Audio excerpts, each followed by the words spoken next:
అన్నను దెబ్బ మీద దెబ్బ కొడుతుంది షర్మిల. ఆఖరికి నామినేషన్ సందర్భంగా సమర్పించే అఫిడవిట్లోనూ జగన్నే టార్గెట్ చేశారు. అఫిడవిట్లో ఉన్న ఆస్తులు కాదు, జగనన్న తనకిచ్చిన అప్పు అంటూ బాంబ్ పేల్చారు.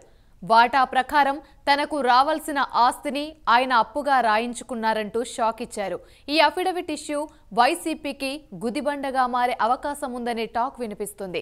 చెల్లెలకే ఆస్తిని పంచి ఇవ్వని జగన్ ఇక ప్రజలకు ఏం న్యాయం చేస్తారంటూ అప్పుడు విపక్షాలు విమర్శల బాణాలు సంధిస్తున్నాయి. దీంతో వైసీపీ క్యాంపులో ఒక్కసారిగా టెన్షన్ మొదలైంది. ఇదెక్కడి మాస్ ఎంట్రీరా బాబో అంటూ షర్మిలపై గుర్రుగా ఉన్నారు వైసీపీ నేతలు. మరి దీనిపై జగన్ స్పందిస్తారా లేక ఎప్పటిలానే లైట్ తీసుకుంటారా?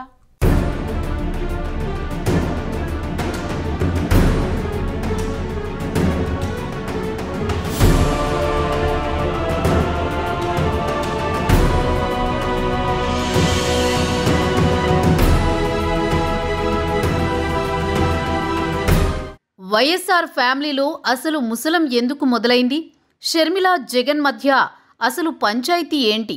ఒకప్పుడు తాను జగనన్న వదిలిన బాణాన్ని అని చెప్పిన పులివెందుల చెల్లెమ్మ ఈరోజు తాను జగనన్నకు గుచ్చే బాణాన్ని అనేంతగా టోన్ ఎందుకు మారింది? ఇది నిన్న మొన్నటి వరకు అందరి మెదళ్లలో నలిగిన ప్రశ్న.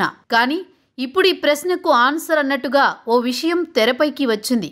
కాస్త క్లారిటీతో పాటు చాలా కన్ఫ్యూజన్ కూడా క్రియేట్ చేసింది. ఈ పంచాయతీ ఏంటో అర్థం కావాలంటే ముందు మీరు షర్మిల చేసిన ఓ స్టేట్మెంట్ వినాలి. కొందరు అన్నలు ఉంటారు అంటూ చెప్పకనే అన్న వైఎస్ జగన్మోహన్ రెడ్డి గురించి అంతా చెప్పేశారు వైఎస్ షర్మిల. అయితే ఈ మాట ఎందుకు వచ్చింది అంటే ఆమె నామినేషన్ సందర్భంగా సమర్పించిన ఎన్నికల అఫిడవిట్.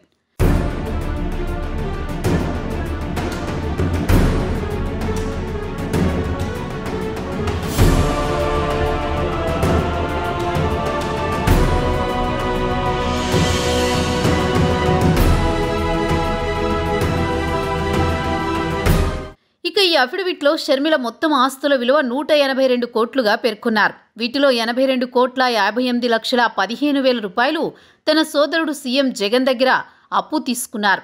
వదిన భారతిరెడ్డి దగ్గర 19,56,682 రూపాయలు అప్పు. ఏడాదికి తన ఆదాయం 97,14,213 రూపాయలు. భర్త అనిల్ కుమార్ ఆదాయం 3,02,61 రూపాయలు. తనపై 8 కేసులు, వాటిల్లో ఒకటి ఎన్నికల కోడ్ ఉల్లంఘన కేసు. ఇవి షర్మిల అఫిడవిట్ చెబుతున్న మెయిన్ డీటెయిల్స్. అన్న కోసం ఎంతో చేసిన షర్మిల సడన్గా ఆయనతో ఎందుకు విభేదించిందనే దానికి ఆస్తి గొడవలే కారణమన్న ప్రచారం జరిగింది. అవును, ఆ ప్రచారం నిజమే అన్నట్టుగా ఉన్నాయి షర్మిల వ్యాఖ్యలు. అన్నలు ఎలా ఉండాలో ఎలా ఉండకూడదో చెప్తూ తీవ్ర వ్యాఖ్యలు చేశారు షర్మిల.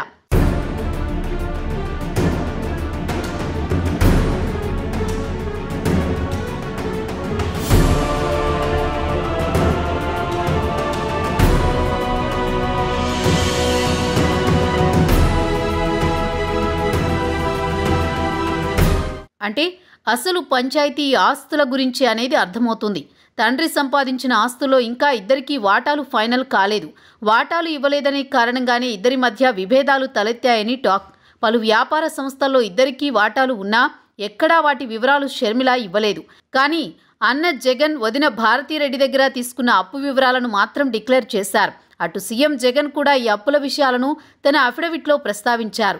136,15,54,339 రూపాయలను ఇతరులకు అప్పుగా ఇచ్చారన్నారు. సో ఇందులో షర్మిల చెప్తున్న 82 కోట్ల రూపాయలు కూడా ఉండే ఉంటాయి. అయితే ఇక్కడో విషయం మాత్రం అర్థం కావడం లేదు. ఈ అప్పులు 2019కి ముందు ఇచ్చినవా, తర్వాత ఇచ్చినవా? ఈ విషయంపై ఇద్దరి అఫిడవిట్లలో క్లారిటీ లేదు. ఈ విషయం తెలిస్తే ఒక క్లారిటీ వస్తుంది.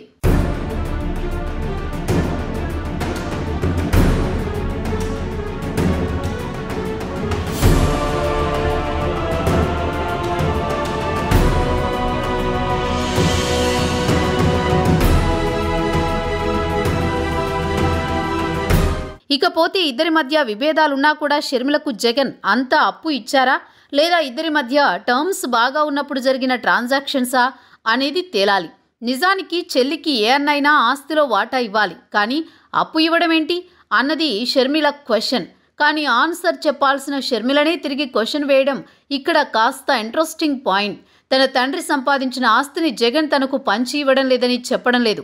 అలాగని ఇచ్చారని కూడా చెప్పడం లేదు. మరోవైపు జగన్ ఈ విషయంపై ఏం మాట్లాడడం లేదు. మాట్లాడే అవకాశం కూడా కనిపించడం లేదు. సో విశ్లేషకులు ప్రజల మెదళ్లకే పని చెబుతున్నారు షర్మిల. మొత్తానికి ఆమె వ్యాఖ్యలు, అఫిడవిట్ చూస్తుంటే ఆస్తి పంచాయతీయే ఆమెను అన్నకు దూరంగా నడిపించిందన్న విషయం మాత్రం అర్థమవుతోంది.